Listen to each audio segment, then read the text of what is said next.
Now imagine coming face to face with someone you know, only you can't recognise their face. This is actually a unique reality for the Australians who have this extraordinary condition. I first became aware that I really had it when I was 32 years old. It's called prosopagnosia, or face blindness, and it's a neurological disorder that affects nearly 500,000 Australians, or 2% of us. Recognising a face relies on many sections of our brain's lobes doing their loby thing.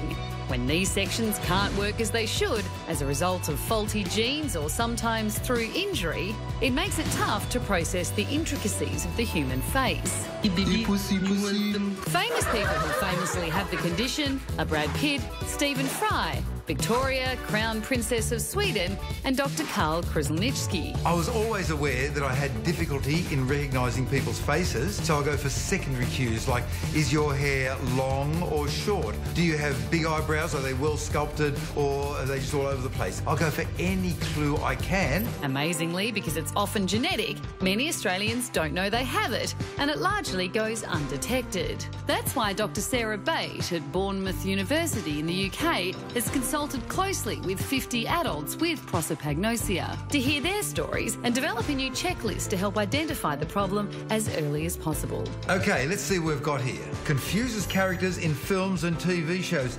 Yes, and in fact, I'm only allowed to ask 3 questions per film or TV show, according to my daughter, or else she gets really annoyed at me. Appears lost in a crowded place.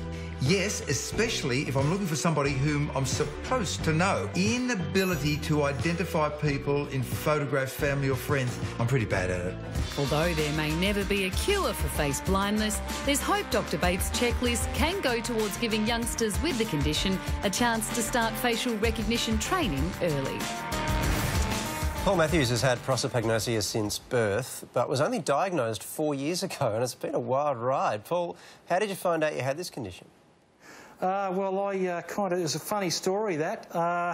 I'm actually a nudist, as they go, and we're at a workshop which we were doing things in one room, and we're in a group of people who were naked, and we used to have lunch and dinner in another room where we'd have to all be clothed. And so, like, I've been in a situation where I was in the room with the guys and the girls, and I found it quite easy to remember their names when I was in that room. But of course, when we go all in for lunch and dinner, I couldn't work out half of the people what their names were because they put their clothes on. So I had real trouble picking people by their face, but I could easily pick them by their body shape and all their features on their bodies and on their clothes, of course, when they're wearing. But as soon as they change their clothes, I can't find out who they are anymore. So, Paul, would it be easier if we conducted this interview in the nude? Well, I put clothes on just for this interview, OK? I'm just going to tell my wife I could have done it naked, but no, I told you go and work the wardrobe out and I'll wear it. But, yeah, I suppose you could say that. We just heard a little bit in the story there about what people can and can't see, but for you specifically, what can you see? Is it blurry? Describe it to us. Prosopagnosia is all about not being able to remember things and then attach them to names and faces. So I can see a face. It's not like I'm looking around at someone's face and it's like all of a sudden there's this blurry spot where the face would be. I can see the face, but the problem is storing the information.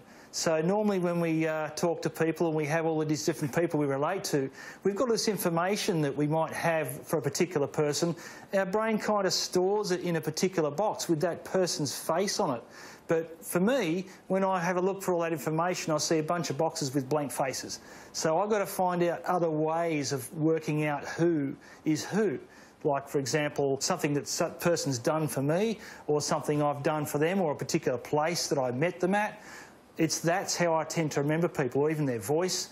I can't remember it by their face. Does that make sense? It's more of a memory thing than it is actually a visual thing. Paul, what was it like growing up with this condition as a kid, not knowing you've even got it? Well, I had real difficulty identifying my mother. That's what we think happened, because I used to be very scared of my parents. I'd sit in my room and bang my head against the wall and do stuff like this as an infant.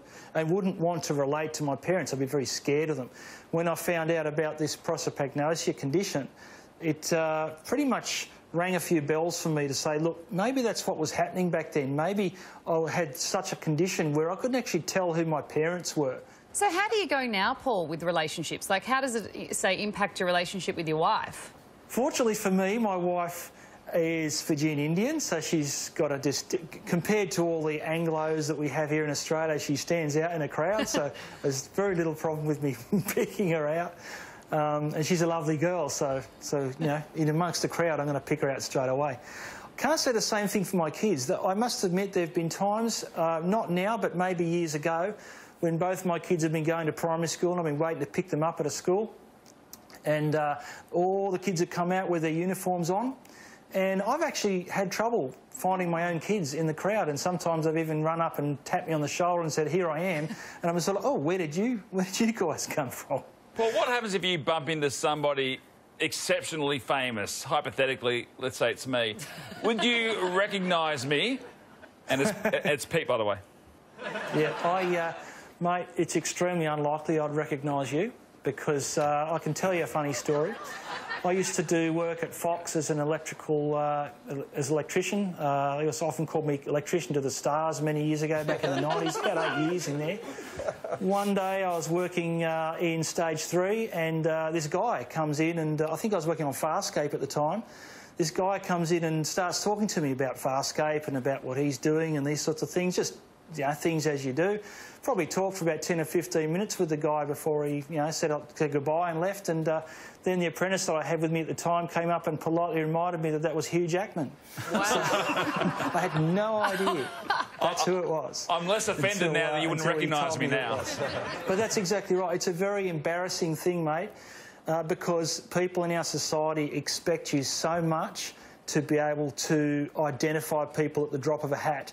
And it's a very embarrassing thing to be able to not do that. It actually holds you back. You don't want to mix with people because you've got this fear. You know, you think, well, maybe I won't remember this guy. I don't want to say hello to this guy because in 5 minutes' time, I might not even remember who he is. So it sort of holds you back. You can get very embarrassed with this condition. Paul, you're extremely good at explaining what... Like, for us, this is utterly fascinating. We've never really thought about it. It's not a condition that we're familiar with, obviously, and so to hear you speak is just on another planet. Thank you so much for sparing some time for us tonight. No worries, mate. It's all good. All right, it's time for a quick break now. We'll be back with Husey and Brendan O'Carroll.